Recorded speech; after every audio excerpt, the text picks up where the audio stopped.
Assalamualaikum warahmatullahi wabarakatuh.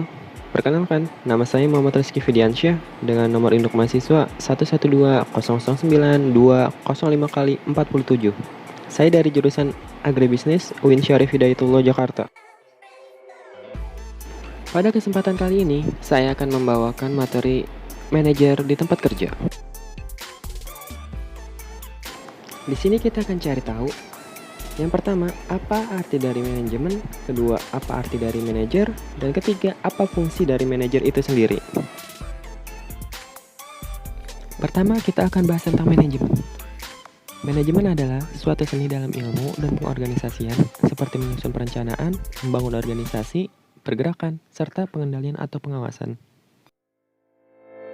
Selanjutnya ada unsur-unsur manajemen. Yang pertama ada man atau manusia, yang kedua ada money atau uang, yang ketiga ada material atau material, yang keempat ada method atau metode, yang kelima ada mesin atau mesin, yang keenam ada market atau pasar.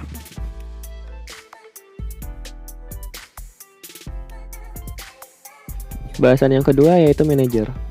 Manajer adalah orang yang memiliki pengalaman, pengetahuan, serta keterampilan untuk dapat memimpin, mengelola, mengendalikan, mengatur, dan mengembangkan organisasi demi mencapai tujuan bersama.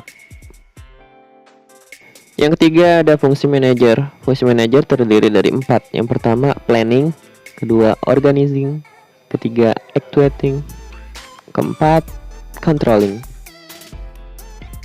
Selanjutnya kita akan bahas mengapa manajemen itu penting. Yang pertama, karena manajemen merupakan suatu kekuatan yang mempunyai fungsi sebagai alat pemersatu, penggerak, dan pengkoordinir faktor alam, tenaga, dan modal. Kedua, karena manajemen adalah ilmu dasar untuk semua jenis dan ukuran organisasi. Ketiga, karena manajemen merupakan suatu sistem kerja yang rasional dalam mencapai tujuan organisasi, sehingga menghasilkan efektivitas dan efisiensi kerja serta produktivitas dan kepuasan. Yang keempat, dengan manajemen kita dapat mencapai tujuan perusahaan secara praktis, efektif, dan efisien.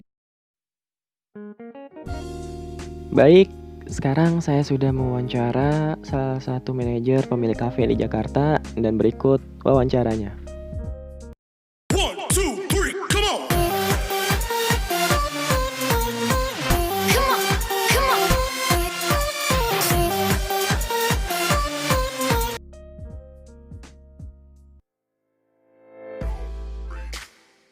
Jadi perkenalkan, nama saya Andi Asriadi,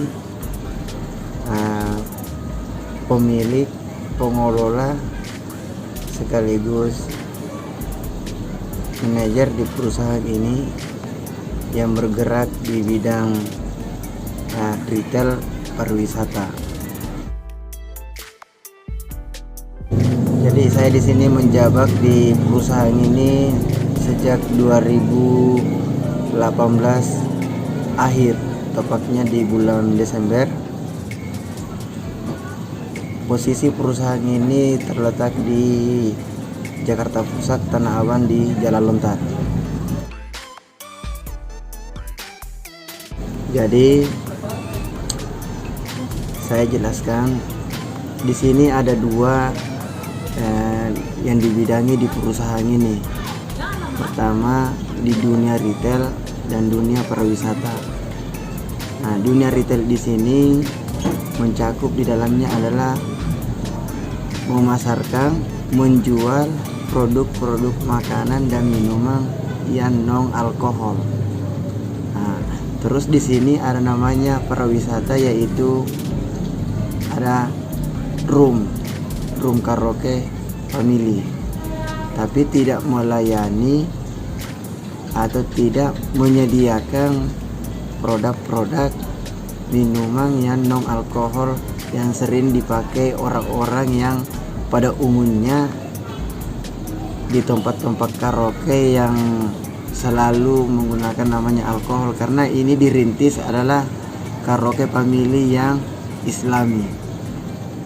Jadi Anda harus tahu kafe ini namanya Cafe Daeng. Nah, Daeng ini agak unik. Kenapa? Di sini ada huruf dan angka. Jadi Daeng itu D43NG. Seperti itu.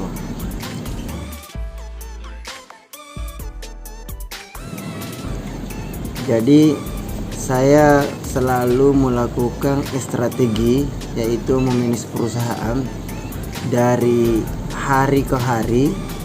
Jadi selalu saya berpatokan dengan hari yang berlalu. Nah, contoh, hari ini targetnya sekian, besok nggak nyampe target lagi. Nah, disitulah akan saya review apa yang harus saya kembangkan untuk mencapai target yang diinginkan oleh perusahaan. Karena di sini yang diminta adalah satu, keuntungan perusahaan dan kesejahteraan karyawan. Jadi di sini kita bicara tentang customer, ya. Customer itu penting banget untuk perusahaan. Kenapa? Karena kita mencapai budget, target, keuntungan, margin asalnya dari customer. Sehebat apapun namanya perusahaan, semewah apapun namanya usaha, kalau nggak ada customer, tidak ada value yang akan masuk, tidak ada sales yang akan masuk. Jadi kita harus mitra sama customer dengan perusahaan. Nah, perusahaan menyediakan produk-produknya yang lebih higienis, yang lebih bagus. Customer juga ketika dia masuk, servisnya bagus, dia akan membeli melebihi apa yang dibutuhkan. Jadi ada enak, ada susahnya menghadapi customer. Ketika kita berada di dunia retail, kadang-kadang customer itu komplain inilah, komplain itulah, maunya yang ini, maunya yang itu, tapi kadang-kadang menu nggak ada. Nah, strategi kita di sini adalah ketika customer itu membutuhkan, maunya makanan ini, saya selalu menyampaikan ke karyawan bahwa customer itu adalah raja. Jadi apapun yang diminta, selama itu masih positif di perusahaan ini, harus disediakan. Dan itu yang utama. Kenapa? Gaji bangkitnya perusahaan ini, saya ulangi lagi, bangkitnya perusahaan ini dan gaji karyawan itu asalnya dari customer. Jadi customer inilah yang harus diservis 100%. Jadi kami itu selalu memikirkan namanya target. Target di sini adalah ada dua. Satu, volume customer. Kedua, sales. Ketika volume customer naik, berarti sales juga akan mengalami kenaikan.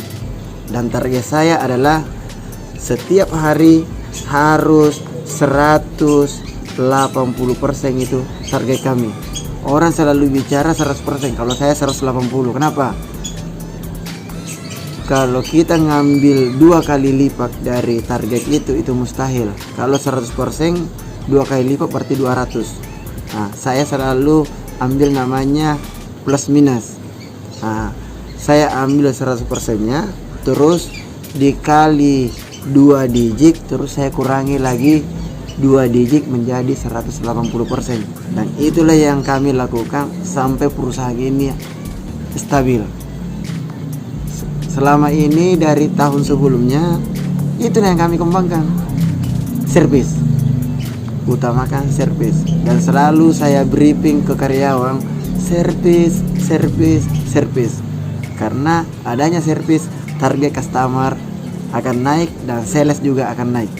Oke, terima kasih. Baik, pemaparan dari saya sudah selesai dan mohon maaf atas kekurangannya. Wabillahi taufiq wal hidayah. Wassalamualaikum warahmatullahi wabarakatuh.